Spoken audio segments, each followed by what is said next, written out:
எத்தனை சாமி வந்ததையா, இது எந்தெந்த சாமி தந்ததையா, எத்தனை பாட்ட சொன்னதையா, அத சுத்துற பூமி கண்டதையா, அடிச்சு வீசும் காத்துலையும் அந்த தகப்பனாச சுத்துதையா,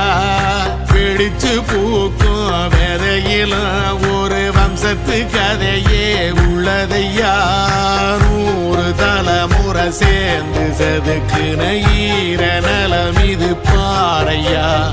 வாழும் வரையிலும் நீயும் விதைக்கிற கடமை இருக்கு கேளையா, கோடி விளக்காயேந்தி கிடந்த